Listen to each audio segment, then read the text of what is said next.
Yes, now family, welcome back to another video on Jazza TV. Today I'm wearing my most favourite fleece. Would you call it a fleece in the world? I know it looks like a scruffy fucker, but the zips fell off, but I just love this fleece. Anyone have a favourite fleece?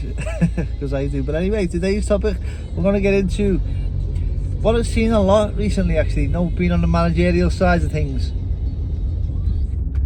Just turn that music down here so it doesn't interrupt my monetization, my YouTube revenue. I'm flying on YouTube, I'm making a killing, so yeah, don't want to be fucking that up, do I? So anyway, yeah, young fighters, what I hear a lot of the time. I'm just going to address it. It'll be a fast one. 20 minutes for me is a fast one, isn't it? But just a lot of fighters, something I've been through myself, something I went through just naturally. I know how to do this myself, but not every fighter does, and I see it a lot of the time. So a young fighter, he's coming through, he's got a bit of a dream, ambition, he's got belief in himself, but he just doesn't know where he is.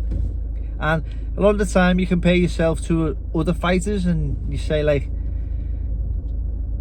well, this is what I imagine that they're doing. He must be comparing themselves to other fighters, because a lot of the time young fighters say to me like, am I ready to turn professional? Or they say, am I ready to go in the ABAs? Go on, love. Go on, love. If you don't want to run over them kids there. So a lot of the time, youngsters, she bottled it. She was parking, but she's bottled it.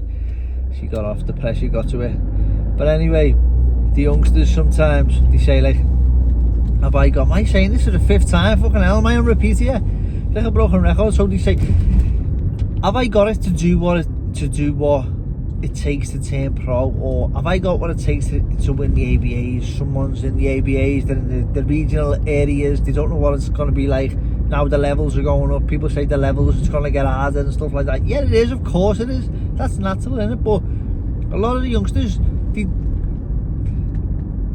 they fear what they don't really know yet, but them experiences, going through it, is the only thing that's going to give you that understanding on what the level actually is, whether you're good enough for that level. And sometimes you see that you were more than good enough, but the pressure and the worries that you face going into that level, it can hold you back sometimes. So like somebody like me, I've won an IBO world title, but one of the legit, like the WBC, WBA, I've never won it. And I could also say to myself like, I'm good enough for that level, but you have to say to yourself, of course I'm good enough for that level, I just need the opportunity. Now some people get the opportunity and that's when they bottle it, and they tell themselves and they tell everyone else, I'm good enough, I want to be there, and they get there and then the time's just not right for them people. So yeah, I do see it, and I answer this question the same way as I always will when someone asks me. It says like, why the fuck are you asking me? Why are you asking me if you're good enough for this level? I understand people want a bit of reassurance and experience is important when you're asking somebody else for some experience, and it's good to see it that way, but ultimately you have to take the ownership on yourself, and the belief has to be on you, because everyone around you, your team, whether they're telling you you're good enough or bad enough, or you bad enough to win a world title. So if they're telling you that you're good enough or you're not good enough, it doesn't really matter what they say. Sometimes you have to prove your own coach wrong, you have to prove your own family members wrong.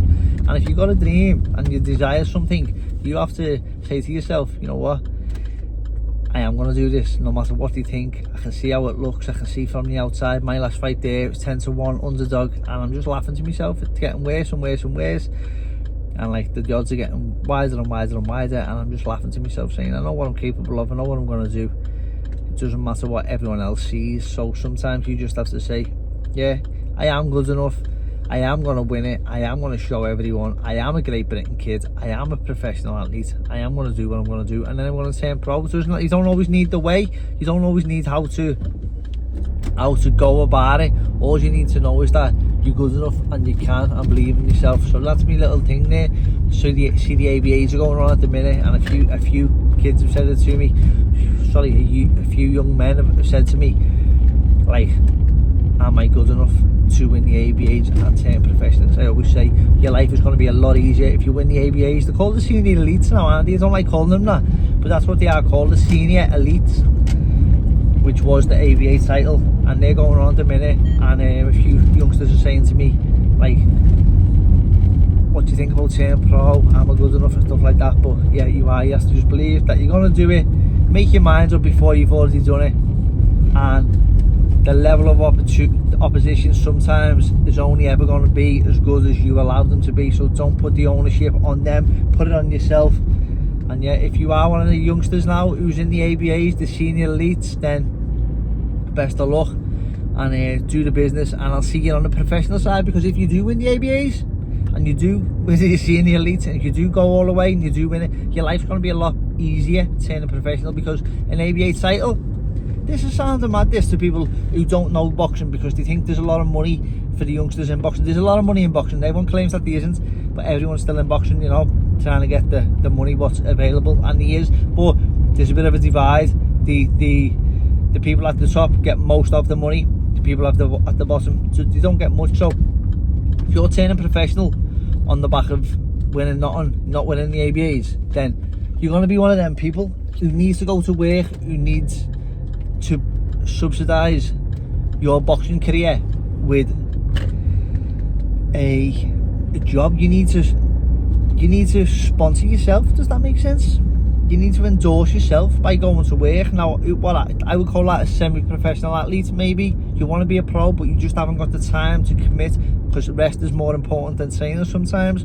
So if you're spending time on a night shift, grafting, could be labour, could be a long job, you can't go to the gym until after 6 p.m, you work until 7 p.m, you've missed a session, haven't you? So sometimes that's the situation people are in, so therefore they have to train themselves, not learning because they're tired, they haven't got someone to hold themselves accountable to, like a coach and stuff like that, and they can't afford the expenses what it takes to be a professional fighter, because it takes a lot of expenses, and the more expenses you've got, the more money that you have to put into boxing, the better you can be. So people say it's a poor man's sport to an extent, you know, because you also have to subsidise with the best. Like, you see the top athletes, they pay for the top stuff, not because they're divas and they just want to waste their money. It's because they get better results out of better nutrition, better recovery protocols, better training, better sparring, therefore you have to pay for travel and expenses and stuff like that. So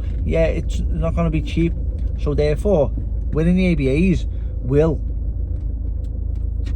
make you a different fighter. The difference between an ABA gold and not winning the ABAs is going to be endorsements. I used to call it sponsorship, but it's not, it's endorsements.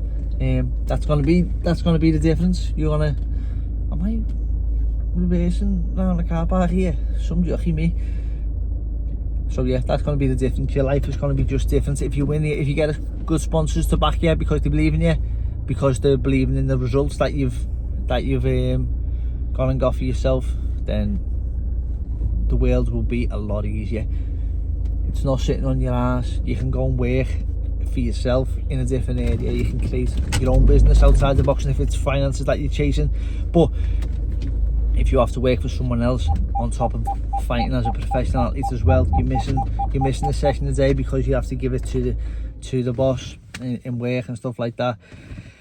Then it's just going to be a world of difference. So yeah, I would say now is the time for these young amateurs to live like a professional, because when you turn professional, you've all, like, it's the pros who are in the game now turning pro, they've been living like a professional for the last few years. So yeah, that's my advice on the youngsters coming through who are going in the ABAs, what we call now the senior elites.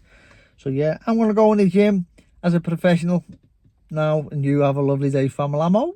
Quick one, 10 minutes, are we there nearly? Yeah, nice one, Family Ammo. Please like, subscribe and leave a comment.